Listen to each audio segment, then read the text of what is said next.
Bersama dengan Mas Roy dan juga Mas Ade. Mas Roy silakan dijawab tadi. Jadi gini, yang dimasukkan dampak itu makanya baca undang-undang dan baca putusan MK ya. Jadi yang namanya dampak kalau itu pasal penghasutan adalah pasal yang bukannya delik formil atau harusnya material adalah apa? Ada orang yang terhasut dengan apa yang saya katakan. Kemudian ketika terhasut dia kemudian melakukan penyerangan terhadap Pak Jokowi. Membuat kisruh gitulah. Kisruh, tapi bukan dibalik. Kalau di Malang kan dibalik. Kelompok-kelompok mereka sendiri yang suruh ribut sendiri. Ya ini pola lama ini, pola-pola yang udah dikenal, senyum kita gitu. Nah, jadi itu nggak tepat gitu loh. Jadi kebalik, yang di Malang tuh kebalik. Maka tadi polisi juga ketawa aja. Ini kebalik Pak yang di sana ada. Lah iya harusnya kebalik. Yang kedua, ketika kemudian di Solo, pertanyaan saya adalah, Pak ada bukti nggak saya ada di Solo? Nggak ada Pak. Ya udah selesai. Jadi kalau Solo salah ditanyakan ke Mas saya. Ade gimana? Tidak ada yang terhasut kok dengan apa yang dilakukan oleh Mas Roy CS. Mungkin kalau yang lain terserah. Silakan. Jadi memang betul Bang Roy tidak berada di Solo. Iya. Semua meyakini itu Bang Roy. Penghasutan itu Bang Roy, ya menghasut, menyampaikan sesuatu kabar kepada orang lain, baik secara langsung, baik secara tertulis, maupun melalui media, speak up, itu dampaknya tidak perlu kita ada di situ Pak Roy. Contoh ya, pada saat di pengerudukan rumah di Solo, itu karena apa? Karena adanya ujaran-ujaran atau ungkapan-ungkapan yang disampaikan Mas Roy di beberapa media kan. Dan itu dampaknya. Ini salah lagi. Dan ingat Bang Roy ngomong, sebentar, saya masih ada datanya dan itu kita juga serahkan kepada pihak kepolisian.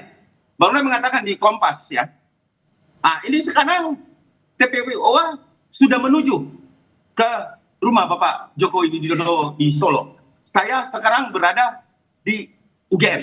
Kan itu jejak digital loh Mas ya. Ini bukan aku yang ngomong, tapi itu jejak digital yang ada saat kami melihat itu. Bang Roy memastikan bahwa tim TPUA sudah berada di Solo gitu loh.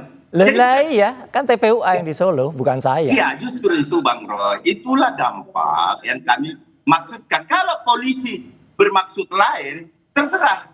Atau Bang Roy juga bermaksud lain, itu adalah teknis penyidikan. Ini loh. Teknis penyidikan itu Bang Roy. Kalau memang benar, Mas Ade, sekarang gini, supaya orang nggak kusut ya, nggak salah. Kalau memang benar, tadi saya dikejar oleh petugas. Ketika saya katakan saya nggak ada di Solo, ya udah Pak, salah kalau gitu ya. Iya, selesai. Saya jelaskan dulu Bang Roy. Saya jelaskan dulu bahwa itu ada teknik penyidikan. Monggo silakan mau dijawab apa saja. Saya tidak mau merusak juga sistem penyidikan yang ada di Polda Metro. Artinya apapun itu kalau sudah diungkapkan sama Bang Roy, sudah disampaikan dengan secara menurut Bang Roy benar, ya monggo silakan, itu kan berproses. Kalau Bang Roy mampu membuktikan bahwa dia tidak melakukan penghasutan karena saya bukan penyidik, dan itu tahap penyidikan, nah silahkan Gini loh Bang, kita lihat akhirnya seperti apa. Bang Ade, kasihan petugas kepolisian kita. Sudah 79 tahun usianya, masih melayani persoalan-persoalan remeh-temeh, tidak ada legal standing kayak gini. Jadi begitu tadi polisi itu mengerti, oh iya Pak, nggak ada legal standing. Iyalah. Jadi ngapain polisi lebih banyak ngurusin yang lebih penting. Ini giliran saya atau giliran Mas Roy ini? Ya sama, Mas kan juga udah panjang. Gantian. Menjelaskan begini Bang Roy, bahwa kemudian penyidikan dilakukan secara profesional dan Bang Roy merasa bahwa di situ tidak ada pidana dan lain, itu haknya Bang Roy berbicara. Iya kan, hak Bang Roy. Tetapi penyidik dia memiliki analisis sendiri. Dia tidak bisa diintervensi oleh baik seorang Ade Darmawan Sekjen Pradi Bersatu, baik Bapak Roy Suryo sebagai mantan seorang Menpora, itu tidak bisa karena kita bukan penyidik. Mas Roy sebelumnya, Mas Ade sebentar. Mas Roy sebelumnya kan Anda menghindari bahkan terkesan tidak mau menghadiri panggilan terkait dengan yang dituduhkan. Kenapa sekarang mau? Karena kan Anda menyebut bahwa apa yang dilaporkan oleh Pradi itu tidak masuk akal. Kita menghormati Polda Metro Jaya. Jadi datang cuma karena menghargai, tapi tidak menganggap bahwa apa yang dilaporkan laporan itu penting untuk ditanggapi? Nggak penting itu. Oh, nggak penting? Karena ada undangan, harus sifatnya klarifikasi, kemudian ya kita harus mengklarifikasi itu. Tapi begitu kita tahu ternyata yang ditanyakan kayak gitu, ya tadi petugasnya juga senyum-senyum aja gitu loh. Ya Pak, tadi pertanyaan kayak gini, ya ini gimana ya Pak, udah apa-apa, ya udah terus kalau itu benar, saya pasti dikejar. Gitu loh, dengan apa-apa. Mas Ade, kira-kira apa yang membuat Anda melandasi, Anda melaporkan terkait dengan tuduhan penghasutan, kemudian pelanggaran ITE. Menurut Mas Roy, bahkan apa yang Anda laporkan tidak penting untuk ditanggapi. Jawaban Anda? Jadi gini, setiap warga negara di Republik ini Mbak, sekali lagi saya sampaikan bahwa ada KUHP 108. Siapapun warga negara itu bisa berhak melaporkan bila melihat kejadian tindak pidana. Tapi kita tidak usah berbicara aturan dan perundang-undangan, itu semua juga pengacara sudah tahu. Dan kalau ada yang katakan legal standingnya nggak ada, itu senjata pengacara manapun itu biasa, itu legal standing begitu. Tapi buktinya juga diproses kok secara hukum. Namun yang saya pengen sampaikan, diproses bisa juga berhenti. Dialog ini, yang mau saya sampaikan dalam dialog ini adalah sudah masuk ke tahap teknis penyidikan. Artinya ini berjalan.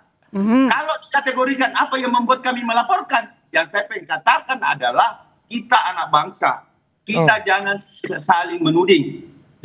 Kalau belum ada bukti, kita tidak boleh menjustifikasi seseorang menjadi palsu yang menimbulkan kegaduhan. Karena Bapak Insinyur Joko Widodo juga adalah seorang presiden berkuasa 2 periode, ya tentu dia punya pendukung, Mbak.